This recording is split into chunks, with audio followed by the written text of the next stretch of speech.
To many in the population, the name Sigmund Freud brings amusement. His habit of blaming the parents belies the power of his psychoanalysis. In this movie, I will simplify the engineering model built up in my movie series, PTSD Doesn't Bleed, to illustrate the focus of Sigmund Freud's research, insanity. I will show what causes it and why, if not treated properly, PTSD can induce insanity. Here is the simplest model of the reptile brain that one can possibly use. It has only one box, and that is the subconscious. It accepts data from and responds to reality. If the body is hungry, it will eat. If it is tired, it will sleep. If it is thirsty, it will drink. But the subconscious has a problem. If a predator is seen, it will run. But since running away causes the animal to lose sight of the predator, it will not see a need to continue running if it is hungry. Stopping to eat will allow the predator to catch up. To survive, the animal has two choices. It can either evolve eyes in its butt, or it can add emotions.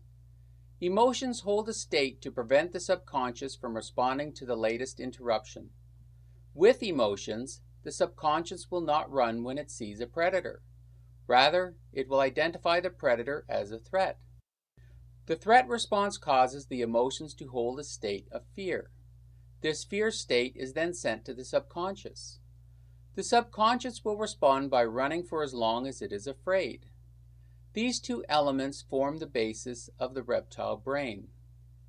The reptile brain receives data from and responds to reality. The mammalian brain adds one more element. This is the conscious.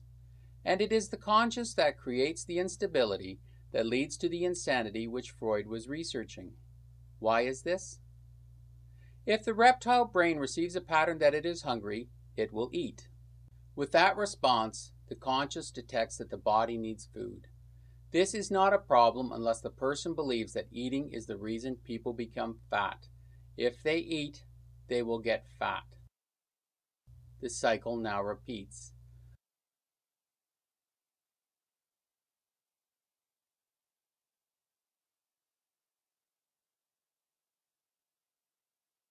Pavlov illustrated that repeating a process will cause a response to be conditioned.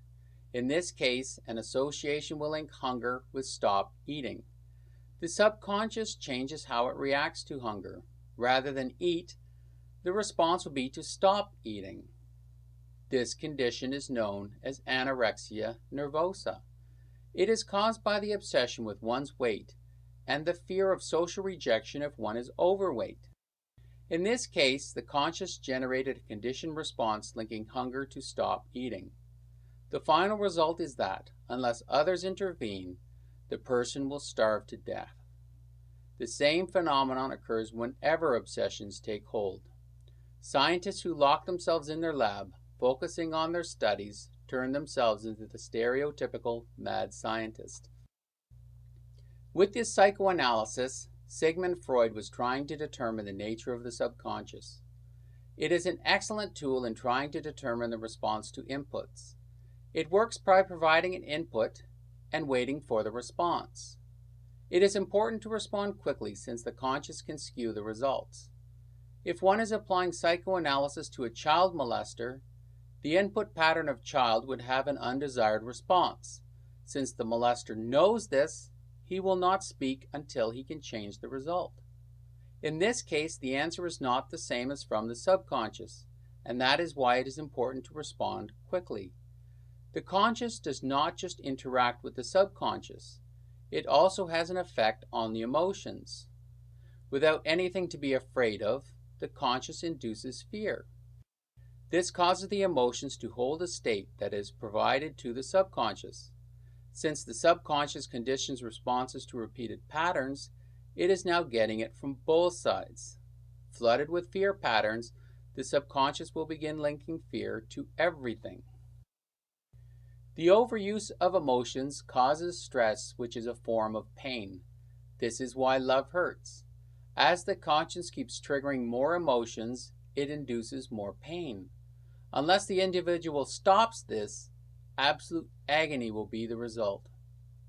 Eventually, with conditioned responses generated by the conscious and emotions, the poor subconscious will be overwhelmed. The result is strange associations that make no sense combined with absolute agony. The person is then said to be insane. Applying psychoanalysis will help to illustrate the problem.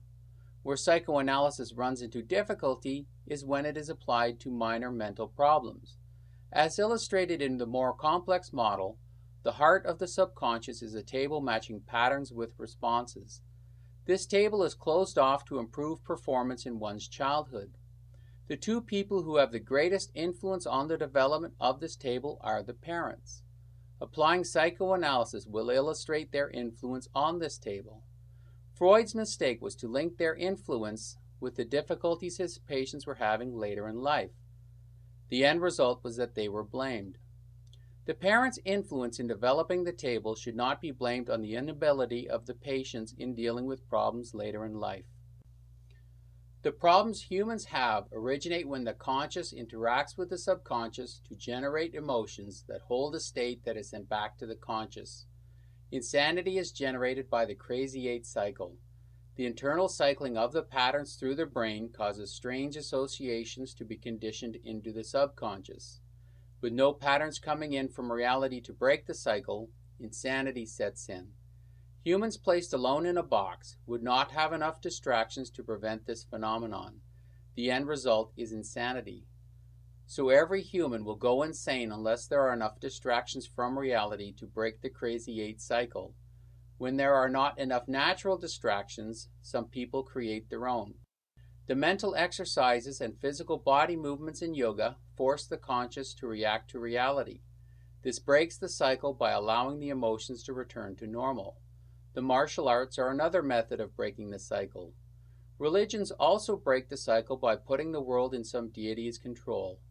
Rather than have the conscious get angry when bad things happen, they accept that their deity will take care of the problem. They do not build anger, which breaks the cycle. With the instability of the human brain, those suffering from PTSD are in real trouble.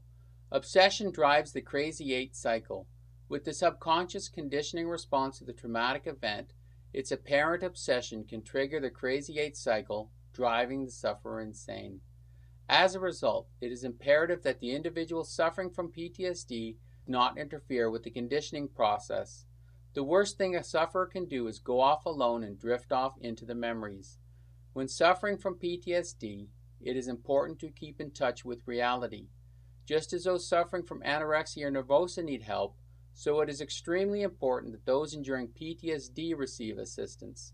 They must be taught to use physical movement, either through exercise, yoga, or the martial arts, to distract their conscious from the memories. Rather than be a victim to this cycle, the conscious can be an active participant with factors such as survivor's guilt. The guilt triggers the crazy eight cycle. Once started, it can generate enough stress to cause the subconscious to trigger the PTSD response. To ensure this does not happen, those who have gone through traumatic events should be forced to deal with the events externally with group therapy or writing about the event. Simply waiting for them to ask for help is not enough since the conscious does not see reality. The conscious sees a reality that has been skewed by the subconscious. By the time they realize there is a problem, so much damage has been done that it may be impossible to return the subconscious to its normal state. Rather than just react to PTSD, we must form behavior patterns that reduce stress before traumatic events happen. Regular exercise is one solution.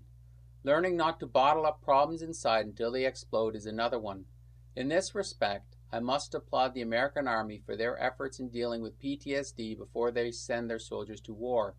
It is the first step in preventing the unstable mind from being completely destroyed by PTSD.